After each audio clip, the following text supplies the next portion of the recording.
This is verse 19 of the 21st chapter of the Gospel of John.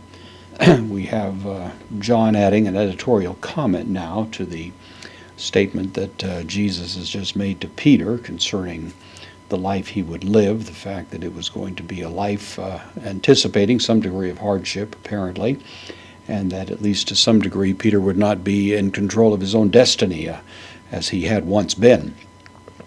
Surrendering himself to the authority of Christ is, of course, going to cause him to be marching to a very different drummer. That does seem to be the general sense. Verse 19, tuto, demonstrative pronoun. This is in the accusative, neuter, singular. So this, postpositive de, epen, he said. He said this, lego. I say, this is the third person singular, aorist active indicative. So he said this. Semainon. This is from semaino, which means to signify. It's related to the word semeion, which is the word for sign. Here he said this signifying. It's a participle. It's the present active participle in the masculine singular nominative, referring to Jesus, who was the implied subject of this sentence. So he said this, signifying. And then poio is an interrogative pronoun. It's in the dative, connected to the dative of means. We'd render it something like by what manner, by what means. Along with this pronoun is the noun thanato, by what manner of death. Thanatos means death, and this is the dative. Again, the dative of means seems to be going on here. So he said this signifying by what manner of death.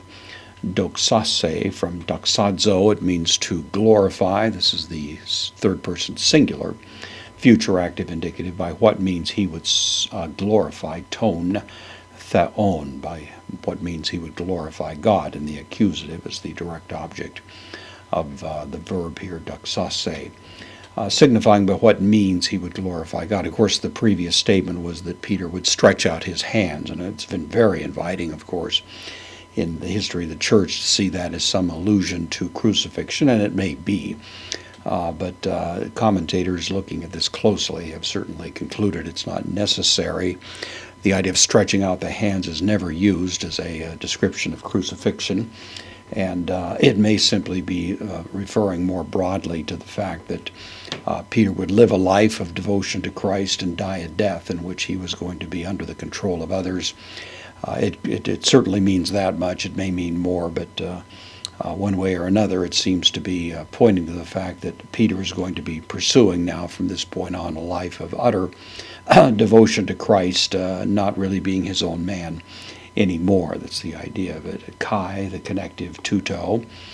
This again is the same demonstrative pronoun in the accusative singular neuter. And this apon, this is from actually the same word as here, except this is a participle. So now it's the aorist active participle. Again in the masculine, referring to the subject of this sentence, which is Jesus. So Jesus having said this, direct object, lege, then he says, same word, but now in its present form, so third person singular, present active, he says to him, singular, not to them. So this is still addressing itself to Peter in particular, who's been the object of this conversation. Akaluthe, from akalutheo, I follow. This is the third person singular, present active imperative, so follow me.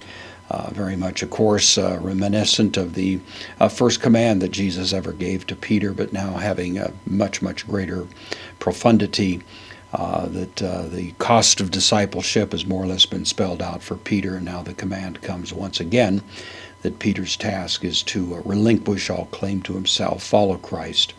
And that does seem to be the general drift of the statement that we find here.